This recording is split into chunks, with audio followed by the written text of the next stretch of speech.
어제부터 본문 말씀에 근거해서 예수님은 우리의 대제사장이 되신다라는 주제를 가지고 말씀을 이어가고 있습니다. 제사장의 역할은 사람의 편에서 하나님께 나아가 죄를 범한 인간의 연약한 또한 이 잘못을 용서해 주시도록 간청하는 일을 합니다. 그러므로 하나님의 백성이 죄의 용서함을 받고 다시금 복된 인생으로 살아가도록 돕는 역할을 바로 이 제사장이 감당합니다. 그 방법은 하나님 앞에 기도하고 간청하고 그리고 제사를 드리는 것입니다.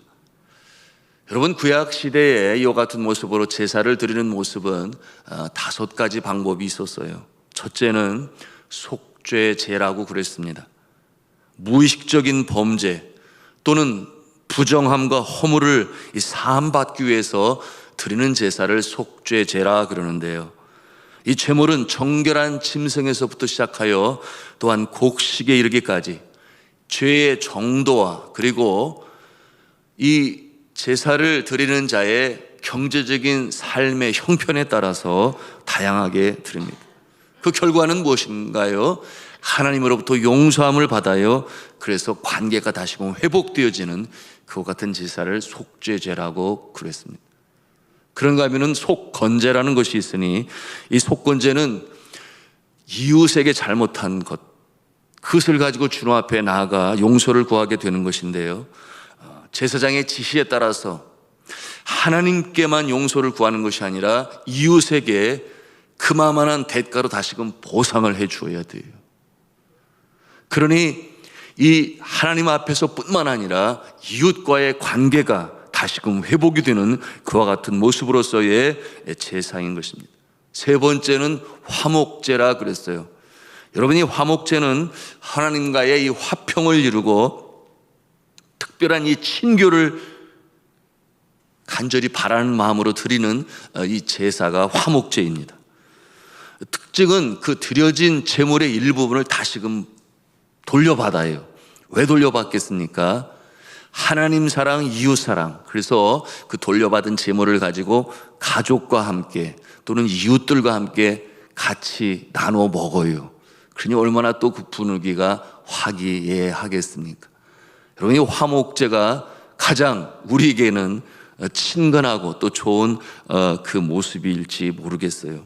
기쁨의 제사다, 그렇게 또 표현되어집니다. 네 번째 제사의 모습은 소제라 하는데요. 이 소제는 피가 없는 이 유일한 제사인데요. 고운 곡식가루를 기름과 유향과 소금으로 이렇게 잘 섞어서 불살라 드리는 제사입니다. 그것을 소제라고 그래요. 그 뜻은 삶에 필요한 모든 곡식을 하나님께서 공급해 주셨습니다. 그렇게 인정을 하게 되고, 그러니 감사할 수밖에 없잖아요. 하나님께서 모든 생명에 필요한 공급을 하시는 주가 되십니다. 여러분, 오늘 우리 시대에 추수감사 절에 드리는 예배가 바로 그런 성격을 가지고 있죠. 소제의 모습이다 볼 수 있는데요. 그러게 하나님 앞에서 다시금 감사하고 순전하고 온전한 모습으로 충성하는 모습을 다짐하는 그 제사가 소제입니다. 마지막 5번째로 그 제사는 번제라고 합니다. 흠없는 제물을 준비하여 가죽을 제외한 이 제물 전체를 불살라서 하나님께 드리는 이 제사를 번제라고 그랬어요. 그 뜻은 어떠한 뜻을 가지고 있는가? 나 자신을 주님 앞에 드립니다. 온전히 주님 앞에 드립니다. 주의 영광을 위하여 나의 몸, 나의 재능, 나의 모든 것을 주님 사용하여 주옵소서. 그런 뜻으로 헌신을 다짐할 때에 주님 앞에 드리는 제사가 바로 번제였던 것입니다. 그런데 오늘 말씀에 이 제사장의 역할로 이처럼 사람의 편에서 채우라는 마음을 가지고 하나님께 나아가 저들이 복 있는 인생으로 다시금 회복되기를 원하는 이 제사장의 임무, 오늘 말씀을 통해서 강조되고 있는 모습은 어떠한 것이냐면 제사장의 자질과 성품에 대해서 오늘 말씀을 통해 우리에게 가르쳐 주십니다. 제사를 집례하는 자가 그 자격을 갖지 아니하면 아무리 제물을 드리는 자가 주님 앞에 간절한 마음을 갖고 있어도 중보자가 누구예요? 제사장이에요. 제사장의 자질과 성품이 그 위치에 이르지 못하면 하나님께서 받으시겠느냐? 그러니 이 말씀은 주의 종들에게 주시는 정말 중요한 말씀 되겠지요. 여러분, 이 제사장은 어떠한 모습들이었습니까? 혈통으로는 레위 지파 아론의 후손들이었습니다. 그 중에서 이 대제사장들을 하나님께서 택하세요. 레위 지파가 성전을 위하여 쓰임받는 존재지만 제사장은 또 다른 직분으로 주님의 부르심을 받는 것인데요, 혈통만으로 중요한 것이 아니라 중요한 것은 성품과 자질이니 그 성품과 자질 중에 제일 으뜸가는 이 중보자 제사장의 자질은 사랑의 마음이었어요. 이 사랑의 마음은 곧 연약하고 부족하고 범죄하고, 그러므로 자신의 미천함을 깨달아 주님 앞에 나오는 자들을 얼마만큼 체휼하느냐. 그의 아픔이 나의 아픔이 되고 그의 연약함이 나의 연약함이 되고, 그래서 그 아픈 마음을 체휼하여 주여 용서하여 주옵소서, 저들이 다시금 회복되어 복 있는 자의 삶으로 살아가게 하여 주옵소서, 그들을 끌어안을 수 있는 그와 같은 마음을 갖느냐, 이에 대하여 오늘 말씀으로 가르쳐 주고 계십니다. 그 아픔을 나의 아픔으로 알아 가슴에 담아 주님 앞에 올리느냐. 우리 5장 2절 말씀을 같이 함께 읽겠습니다. 시작. 그가 무식하고 미혹된 자를 능히 용납할 수 있는 것은 자기도 연약함에 휩싸여 있음이라. 아멘. 그렇게 상하고 아픈 마음을 가지고 제물을 준비하여 나오는 자를 연약함을 용납하고 그리고 사랑하는 마음으로 체유할 수 있는 이유가 무엇이라고 그랬습니까? 오늘 말씀해 보니 자신도 연약한 자여 죄인 중에 한 사람이라는 것을 잘 알기 때문이다, 그렇게 말씀하고 있어요. 여러분, 아파본 자가 아픈 자를 이해할 수 있잖아요. 부모를 여윈 자가 부모를 여위어 슬픔 속에 있는 장례식장의 유가족들을 체휼하는 마음을 가질 수가 있는 것이죠. 아파본 자가 아픈 자를 이해하고 슬픔 가운데 있는 자는 이 슬픔을 경험한 자가 그 슬픔을 이해할 수 있으니 아픈 자와 함께 아파하고 우는 자와 함께 울 수 있는 그와 같은 체휼하는 마음, 바로 오늘 말씀을 통해서 자기도 연약함에 휩싸여 있음이라 이런 말로 표현을 하고 있어요. 특별히 주의 종들은 교황청 안에 있는 시간보다 전쟁터와 같은 삶의 현장에서 사람들 속에 함께 어우러져야 합니다. 아프리카의 성자를 갖는 슈바이처가 그러지 않았나요? 하나님이 자신에게 주신 재능을 가지고 저가 아프리카 적도에서 그처럼 어려움 속에 있는 자들을 체휼하며 인생을 살았으니, 그래서 아프리카의 성자라는 그런 칭호까지 얻고 존경함을 받게 되었는, 여러분 그의 삶의 모습이 자연스럽게나 배어나왔지 않았어요? 저가 노벨 평화상인가요? 상을 받게 되었으니 가게 되었는데 프랑스 파리역으로 그 기차가 지나가게 되었고 거기에서 기차를 갈아타게 되었다 그랬어요. 그러니 그 내용 정보를 들은 기자들이 슈바이처 인터뷰를 하려고 그 역에서 기다렸다 그랬습니다. 기차가 도착하게 되었고 기자들은 일제히 기차 안으로 들어가서 1등 칸으로 가게 되었지요. 1등 칸은 사회적으로 나름 성공하고 그 위치가 안정된, 그러므로 쾌적하고 시원하고 1등 칸이죠. 들어갔는데 아무리 찾아봐도 슈바이처 박사가 없는 거예요. 다 나가기 전에 빨리 옮겨야 되니까 2등 칸에 있는가 보다. 그래서 2등 칸으로 다 가봤는데 거기도 슈바이처 박사가 없는 거예요. 그래서 뭔가 잘못된 정보였나 봐. 그래서 기자들이 다 내리게 되었는데 그 중에 한 기자가 혹시나 하여 가난하고 그야말로 사회적으로 불안정한, 그러므로 땀 냄새가 배어있고 참으로 열악한 환경 속에 있는 3등칸, 혹시나 하여 그곳을 생각하고 들어보게 되니 아니나 다를까 저 뒤편에서 구부리고 앉아서 아픈 자를 진찰하고 상담을 하는 모습을 보게 되었으니 슈바이처 박사였죠. 그래서 찾아가가지고 슈바이처 박사에게 아이고 박사님 왜 여기 계시냐고 그랬더니 4등칸이 없으니까 내가 여기 있지. 그렇게 아주 유머스럽게 답을 했던 슈바이처 박사. 그가 뭐라고 그랬는가 하면 1등칸에 가보니까 나를 필요하는 사람이 한 사람도 없어서 나를 필요하는 사람들이 있는 이곳에 내가 오게 되었네. 그렇게 답을 했다 그랬어요.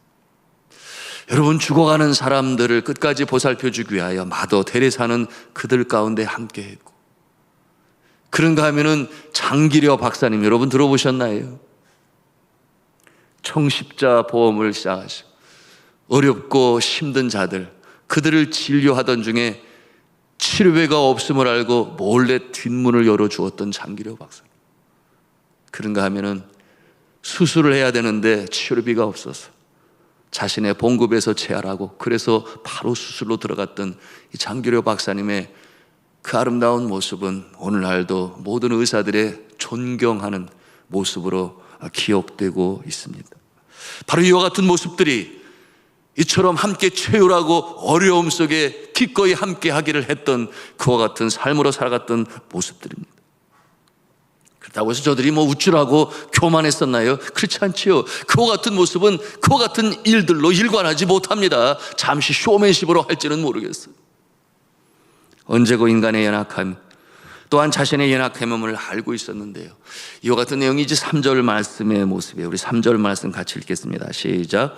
그러므로 백성을 위하여 속죄제를 드림과 같이 또한 자신을 위하여도 드리는 것이 마땅하니라. 아멘. 이게 어떤 뜻이겠어요? 자신을 반성하고 자신이 지은 죄를 생각하며 먼저 하나님께 제사함의 제사를 드려라. 누가? 중보자가, 제사장들이 그와 같은 자세를 갖지 않으면 아니 된다. 이와 같은 내용으로 오늘 주시는 말씀이에요. 여러분, 실제적으로 이 대제사장들은 중보자의 모습으로 나아온 이 어려움에 처한 자들을 위하여 제사를 드릴 때 먼저 자신과 자신의 가족을 위하여 하나님 앞에 제사를 드렸어요. 제사함의 제사를. 그러므로 자신이 먼저 주님 앞에 철저히 회개하고 주님의 용서함을 받고 나서야 이 제사를 집례했습니다. 오늘도 배워야 할 주의 종의 자세임이 분명하죠. 이러한 마음으로 주신 사명 감당하는 자들은 그 영성이 주님을 닮아갈 수밖에 없을 것입니다. 자연히 이타적인 삶을 살게 되겠죠. 하나님과 인간 사이에 중보자로서 최열하는 마음을 갖고 불쌍히 여기며 하나님께 용서와 은총을 간구하는 이 대제사장의 본을 보이신 분 중에서 가장 으뜸되는 분이 계시니 누구시겠습니까? 바로 예수 그리스도다 하는 것을 이 시브리서는 가장 중요한 주제로 믿음의 사람들에게 이 말씀을 통하여 주시는 것입니다. 여러분, 예수 그리스도께서 바로 이 참 대제사장의 모습으로 사셨으니 저 천상 높은 곳을 떠나셔서 이 낮고 추한 이 땅에 인간의 몸을 입고 오신 분이 바로 예수 그리스도시죠. 그러니 그 삶이 여러분 얼마나 힘들었어요. 태어날 때부터 저가 스스로 택한 곳이 마구간이었죠. 가장 낮은 자들의 모습을 채울하시려고. 그런가 하면은 강보에 사여 누우신 곳이 말구유였다 그랬습니다. 스스로 낮추셔서 왜? 채울하시기 위하여, 그들의 아픔을 끌어안기 위하여, 그리고 죄인들의 친구가 되셨습니다. 여러분, 머리 둘 곳이 없다 그랬어요. 여우도 제 집이 있다 하였으나 그러나 인자는 머리 둘 곳이 없다. 그와 같은 삶으로 사신 것은 자처하신 것이죠. 그러므로 마태복음 8장 20절에 여우도 굴이 있고 공중의 새도 거처가 있으되 오직 인자는 머리 둘 곳이 없다 하시더라. 왜 이와 같은 말씀을 하셨겠습니까? 그를 따르려고 하는 자에게 이와 같은 마음이 없이는 나를 따를 수가 없다. 제자가 될 수 없다. 무슨 말씀입니까? 어려운 자들을 외면하는 것이 아니에요. 그들을 끌어안고 채울할 수 있는 마음이 있을 때에 비로소 주의 마음을 이해하고 주님을 따르는 제자가 된다. 그와 같은 내용으로 말씀하신 것이죠. 여러분, 우리가 이 새벽에도 육신의 질고와 재정의 압박과 사업장의 일로, 그런가 하면은 가족의 구원으로 인하여, 그런가 하면 내 자신이 믿음에 너무나 연약하여 주님 앞에 직분자로서 온전히 드려야 되는데 강한 믿음이 없어서 그것이 눈물이 되고 아픔이 되고 주님 앞에 기도하는 자들, 여러분, 우리 주님께서 이미 체휼하시고 아시고 또한 이와 같은 모습을 주님께서 보시고 응답하시는 줄로 믿으시기를 바랍니다. 왜 그렇습니까? 우리 예수님께서 그와 같은 삶으로 사셨기 때문에 그래요. 체휼하시는 예수님, 대제사장의 모습을 가지고 계신 분이 예수님이시기 때문에 우리의 이와 같은 상황을 이미 아시고 보시고 체휼하시는 주님이신 줄로 믿으시기를 바랍니다. 그런 우리가 주님 앞에 나와 기도하는 것 아니겠습니까? 우리 7절 말씀을 같이 읽도록 하겠습니다. 시작. 그는 육체에 계실 때에 자기를 죽음에서 능히 구원하실 이에게 심한 통곡과 눈물로 간구와 소원을 올렸고 그의 경외하심을 인하여 들으심을 얻었느니라. 아멘. 예수님께서 어떠한 기도를 그렇게 눈물로 통곡으로 기도하셨겠습니까? 우리 예수님이 부족한 것이 있으셨나요? 예수님께서 자기 자신을 위하여 기도하셨겠습니까? 대제사장의 신분으로 이 땅에 오셨으니 그의 기도의 제목은 항상 죄 가운데 사망에 쏘는 곳에 굴복하여 죽음 앞에 눈물로, 아픔으로, 슬픔으로, 그런가 하면은 삶의 곤고한 날들 속에 무거운 짐을 지고 견디다 못해 쓰러지는, 그러니 수고하고 무거운 짐진 자들 다 내기로. 여러분, 예수님의 이 눈물과 통곡의 기도는 바로 체휼하시는 기도시니, 여러분, 그와 같은 모습으로 말미암아 대제사장이 되시고 하나님과 우리 사이에 막힌 죄의 담을 허신 예수님이신 줄로 믿습니다. 우리가 이 예수님을 나의 구주로 그리고 구원자로 나의 삶의 주인으로 모시고 오늘도 기도하는 것 아니겠습니까? 그 모든 저주와 아픔의 굴레에서 벗어나시기 위하여 친히 이 속죄제의 제물로, 그런가 하면 화목제의 제물로 하나님과 우리 사이에 막힌 죄담을 허시고 화평케 하신 예수 그리스도의 이 역사하심은 대제사장의 역할을 감당하신 것이다. 오늘 이 히브리서를 통해서 우리 마음에 담는 진리인 것입니다. 그 사랑과 그 은혜가 얼마나 크고 깊고 놀라운지 우리가 다 헤아릴 수가 없어요. 이 새벽에 우리가 예수 그리스도를 의지하며 기도하며 나아갑니다. 우리 대제사장 되신 예수 그리스도께서 우리의 삶 가운데 함께 하시니 우리의 기도를 들으실 줄로 믿습니다. 그러므로 다 내어놓습니다. 주여, 내가 육신이 너무나 어렵습니다. 육신의 질고로 인하여 사명 감당하기가 어렵습니다. 그런가 하면 우리의 삶의 터전에서, 생업의 현장에서, 일터에서 주여, 주님께서 지혜를 주시고 능력을 주셔서 이를 잘 감당케 하여 주옵소서. 우리가 시작한 새해를 위하여 주님 앞에 올려드리고 또한 새해를 구상하며 주님 앞에 기도하며 취업을 위하여 주님 앞에 간구할 수 있는 이 조건이 있는 것은 바로 주님께서 대제사장 두시기 때문에. 그런가 하면 믿음 없음으로 인하여 그것이 눈물이 되고 아픔이 되고, 또한 우리 자녀들을 위하여, 이웃들을 위하여, 가족의 구원을 위하여, 그런가 하면 우리의 남은 생일을 주님께서 온전히 붙잡아 주셔서 주님 앞에 부르실 때에 잘했다 충성된 종아 주인의 잔치에 참여할지어다 인도하시는 주님, 내 평생의 선하심과 인도하심으로, 인자하심으로 함께 하실 주님을 바라며 나아가시는 이 새벽의 기도의 시간이 되실 수 있기를 주님의 이름으로 축복합니다.